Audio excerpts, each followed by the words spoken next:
बिस्मिल्लाहिर्रहमानिर्रहीम। आज हम लोगों ने चैप्टर नंबर 4 फर्स्ट ईयर में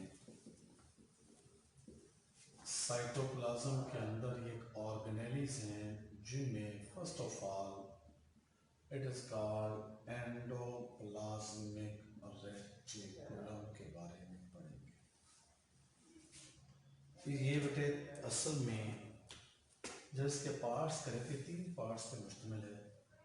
एंडो कहते हैं अंदर यानी इनसाइड, प्लाज्म कहते हैं माया, रेटिकुलम आम तौर पर कहते हैं जाल को।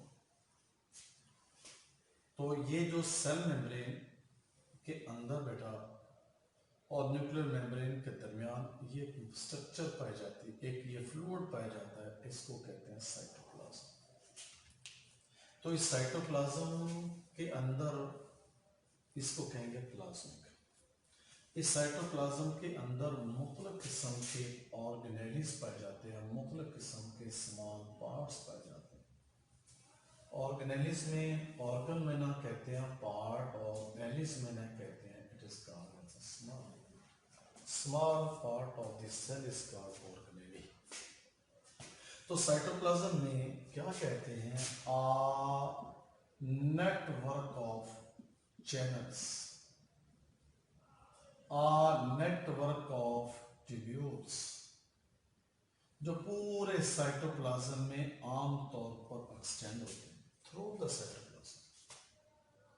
इस नालियों के इस जाल को क्या कहते हैं, it is called endoplasmic reticulum. अब बेटे ये जो साइटोप्लाज्म है न्यूक्लियर सेल मेम्ब्रेन और न्यूक्लियर मेम्ब्रेन के दरमियान ये ऐसे करके this is called as a tubules, these are called as a, क्या फरमाते हैं, these are called as a tubules.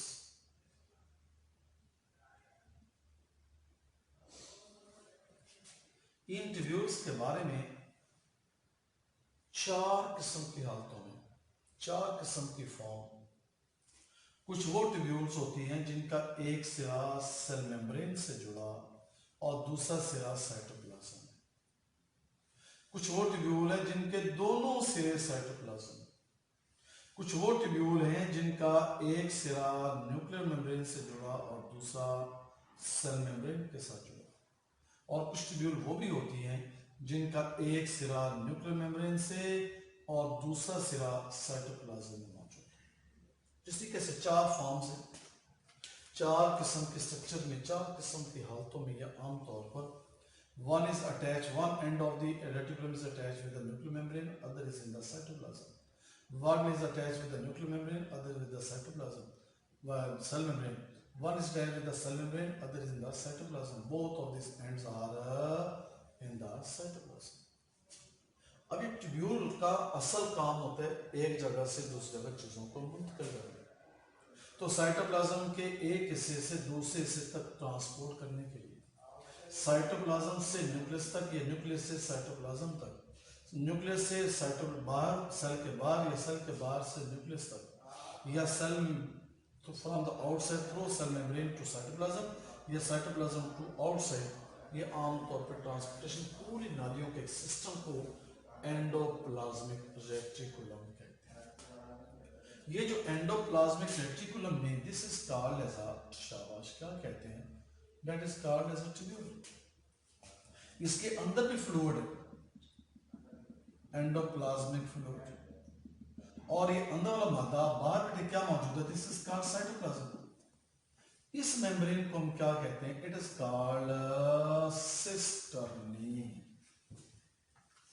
ये जो मेम्ब्रेन है जो बेटे क्या करती है, बाहर वाले साइटोप्लाज्म को इनर फ्लूइड से सेपरेट करने के अमल में हिस्सा लेती है। इस मेम्ब्रेन को हम कहते हैं, इट इज कॉल्ड, कई शक्लों की होती है, दैट इज कॉल्ड सिस्टर्नी। तो रेटिकुलम की इसके बाद बेटे आप इसकी हेडिंग बनाएंगे टाइप्स। एंडोप्लाज्मिक रेटिकुलम की जिसको मुखफ़फ़ करके हम ER के नाम से, ये वो ऑर्गेनेली है जो सिर्फ और सिर्फ कौन से सेल में पाई जाती है, यूकैरियोटिक सेल में पाई जाती है। All of the eukaryotic cell, मिसाल के तौर पर जिनके अंदर वाज़े न्यूक्लियस है, मिसाल के तौर पे प्लांट्स के अंदर भी एनिमल्स के अंदर भी और इंसानों के अंदर भी, एल्जी के अंदर भी, फंजाई के अंदर भी और प्रोटोजोन्स वगैरह वगैरह, इन तमाम के अंदर ये रेटिकुलम आमतौर पर नेटवर्क की शक्ल में पाया जाता है। इसकी दो बड़े टाइप है, एक का नाम है RER और it is called as a rough endoplasmic reticulum. Rough endo ई reticulum rough endoplasmic reticulum RER। दूसरी जो किस्म है उसको कहते हैं SER। एस लफ्ज कहां से निकला? समूह से। ई कहां से निकला? एंडोप्लाज्मिक से। आर बेटे कहां से निकला? It is derived from the reticulum, smooth endoplasmic reticulum। ये रफ और स्मूथ सरफेस ऑफ द शाबाश रेटिकुलम किसकी वजह से? ऑन द प्रेजेंस ऑफ आ या absence of uh ribosome, ribosome की मौजूदगी या गैर मौजूदगी की वजह से आमतौर पर इसका नाम दिया गया। क्या मतलब? देखिए, अगर राइबोसोम की अगर ये रेटिकुलम एंडोप्लाज्मिक रेटिकुलम की सरफेस के ऊपर ये डेंस ग्रेन्यूल्स पाए जाते हो, these are called dense granule. इन ग्रेन्यूल की वजह से, इन दानों की वजह से इसकी सरफेस देखें क्या नजर आएगी? It is called as rough. इसकी वजह से शाबाश क्या कहते हैं? That is called due to the presence of a ribosome on its over surface. इसका नाम बोलेंगे RER, रफ एंडोप्लाज्मिक रेटिकुलम की वो किस्म जिसके ऊपर राइबोसोम ना हो, there is no any ribosome, यानी कोई राइबोसोम ना हो और राइबोसोम की एब्सेंस की वजह से सरफेस शुड बी स्मूथ। इस वजह से इस सरफेस रफ की स्मूथ होने की वजह से इसको शाबाश हम क्या कहते हैं? SER, स्मूथ एंडोप्लाज्मिक रेटिकुलम के नाम से कहते हैं। तो ये थी कि अगर राइबोसोम मौजूद है तो सरफेस रफ होगी, अगर राइबोसोम नहीं है तो दैट्स मीन क्या लिखेंगे कि राइबोसोम इज एब्सेंट। इस वजह से उसकी सरफेस बेटे क्या नजर आती है? Smooth. That's why it is called smooth endoplasmic reticulum के नाम से। अब आते हैं जनाब एंडोप्लाज्मिक रेटिकुलम के फंक्शंस। असल इसका काम बेटे क्या है? नंबर एक, ट्यूब्यूल्स हैं, नालियां हैं, और नालियों का सबसे इंपॉर्टेंट रोल वो बेटे क्या होता है? It is called as a transportation of material. तो जैसे कि मैंने पहले आपसे डिस्कस किया कि वो नालियां हैं जो साइटोप्लाज्म के एक हिस्से से दूसरे हिस्से तक ट्रांसपोर्ट करने में, साइटोप्लाज्म से आउटसाइड या आउटसाइड से साइटोप्लाज्म तक, साइटोप्लाज्म से न्यूक्लियस या न्यूक्लियस से साइटोप्लाज्म तक, सेल मेम्ब्रेन के बाहर आउटसाइड से न्यूक्लियस से बाहर मादों की एक जगह से जो दूसरी जगह मुंतकिली के अमल में हिस्सा लेते हैं। इस वजह से सबसे important role transportation. It will also make a skeleton of the shower cell. एक किस्म का दूसरे लफ्जों में क्या करते हैं? सेल को सपोर्ट देते हैं। ये नालियों का एक जाल है, उस जाल की वजह से अगर इधर से या इधर से या उधर से या इधर से कोई मैकेनिकल स्ट्रेस आता है तो ये नालियां उसके खिलाफ मुजावत पेश करती है, एक किस्म का जिस्म को शाबाश क्या देती है? सपोर्ट। जैसे मिसाल के तौर पे हमारी हड्डियां, खोपड़ी है, ये हमारी जो छत है दिमाग के बाहर, इसको कहते हैं क्रेनियम। ये हड्डियों का जाल है, बाहर से कुछ स्ट्रेस आता है, ये जाल क्या करता है? दिमाग की प्रोटेक्शन देता है, इसी तरीके से दिमाग को सपोर्ट भी देता है। इसी तरीके से ये नालियां हैं, अगर इधर स्ट्रेस आएगा तो नालियां रेजिस्ट करेंगी ताकि बाहर से स्ट्रेस है उसके खिलाफ मुजावत और जिस्म को क्या? सपोर्ट प्रोवाइड कर सके। अभी आपने क्या देखा? रफ एंडोप्लाज्मिक रेटिकुलम का नाम क्यों रखा गया? Due to the presence of ribosome.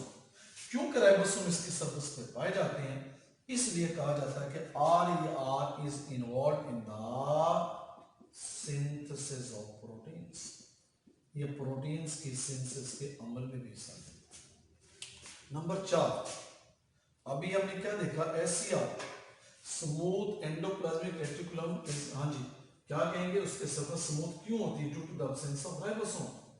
जब राइबोसोम नहीं है इसका मतलब क्या हुआ, due to the absence of ribosome proteins are not synthesized. तो बेटा इसमें क्या होता है, इसमें एंजाइम्स होते हैं, और वो एंजाइम जो बेटा इस मेटाबॉलिज्म में हिस्सा लेते हैं, जिसका नाम क्या फरमाते हैं, it is called as a lipid metabolism.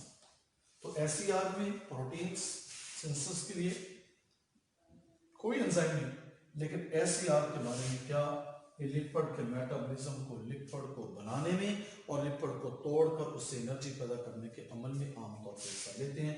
इसका मतलब भी हुआ SER is involved in the lipid metabolism. 4, 5वां फंक्शन, यही हेडिंग जो आपने पहले बनाई थी उसी को कंटिन्यू करना है। नंबर 5, ये जो एसईआर है ये इस अमल में भी हिस्सा लेता है जिसका शाबाश क्या नाम बोलेंगे, डिटॉक्सिफिकेशन। देखिए लफ्ज टॉक्सी, जहरीले, फिक पैदा होना, एशन अमल, जहरीले असरात का पैदा होना, इस अमल को कहते हैं टॉक्सिफिकेशन। मतलब बोतल हम पीते हैं, बाजार से कोई ड्राई फ्रूट जो तलीफ चीजें खाते हैं, वो जिस्म के लिए नुकसानदेह, उस नुकसानदेह असरात को क्या कहेंगे, टॉक्सिफिकेशन।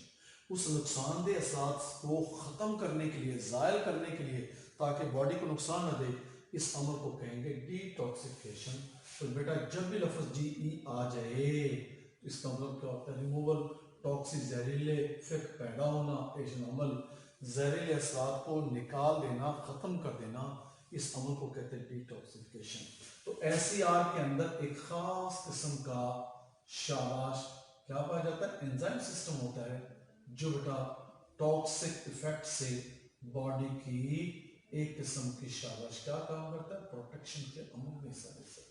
तो इस तरीके से डिटॉक्सिफिकेशन के अमल को बेहतर करके इंसान के एक तो मेटाबॉलिज्म से खुद वेस्ट पैदा होते हैं उनको, और जो हम बाहर से खाते हैं उनके असरात को बचाने के लिए ये आम तौर पर अल्लाह ताला की तरफ से नेमत है। नंबर 6, इट इज, और ये लास्ट है, कंडक्शन ऑफ नर्व इम्पल्स। ये जो असली रॉ पैगामात एक जगह से, जैसे हम गर्म चीज को हाथ लगाते हैं, यहाँ से पैगाम जाता है, शाबाश सीधा नर्वस सिस्टम के पास, वहां से पैगाम आता है, हाथ के मसल्स होते हैं, हाथ पीछे हट जाता है। ये जो पैगाम का जाना, ये जो पैगाम का वापसी आना, इस मुंतकली, असली रॉ की मुंतकली के अमल में भी ये आमतौर पर हिस्सा लेते हैं, जिसका नाम क्या, एंडोप्लाज्मिक रेटिकुलम।